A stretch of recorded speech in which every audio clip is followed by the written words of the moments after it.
చిరు సినిమాపై ఇళయరాజా కేసు వేస్తారా? తన పాత సినిమాల నుంచి చిన్న మ్యూజిక్ బిట్ వాడుకున్నా సరే లెజెండరీ మ్యూజిక్ డైరెక్టర్ ఇళయరాజా ఊరుకోవట్లేదు. నోటీసులు ఇస్తున్నారు, కేసులు వేస్తున్నారు. అలా అనేక సినిమాల మేకర్స్ ఆయన ఆగ్రహానికి గురయ్యారు. కొందరు రాజా పాటలు వాడుకున్నందుకు నష్టపరిహారం కట్టాల్సిన పరిస్థితి కూడా వచ్చింది. కొందరు నిర్మాతలు ముందే డబ్బులు కట్టి అనుమతులు తెచ్చుకున్నారు. అవతల ఉన్నది ఎంతటి పెద్ద వాళ్ళైనా సరే అనుమతి లేకుండా సాంగ్స్ బీజిఎం వాడితే రాజా ఊరుకోవట్లేదు. అందుకే ఇళయరాజా పాటలు వాడాల్సిన సందర్భం వచ్చినా అవాయిడ్ చేస్తున్నారు ఫిల్మ్ మేకర్స్. ఈ నేపథ్యంలో మెగాస్టార్ చిరంజీవి కొత్త సినిమా మనశంకర్ వరప్రసాద్ గారి చిత్రంలో ఇళయరాజా పాట వాడడంతో అందరూ ఒకంత ఆశ్చర్యపోయారు.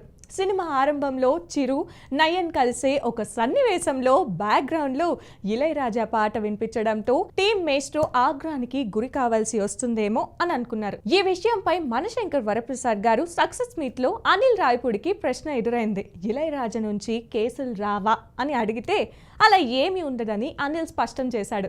ఈ సినిమాలో ఇళయరాజా పాట వాడాలని అనుకున్నప్పుడు నిర్మాతలు సాహు గారపాటి, సుష్మిత కొనిదెల కలిసి ఇళయరాజా గారి దగ్గరికి వెళ్లి అనుమతి తెచ్చుకున్నారన్నారు. దానికోసం డబ్బులు కూడా ఏమీ ఇవ్వలేదని, ఇలా సందర్భానుసారం చిరంజీవి సినిమాలో మీ పాట వాడుకుంటున్నామంటే ఆయన సంతోషంగా ఓకే చెప్పినట్లుగా అనిల్ వెల్లడించారు.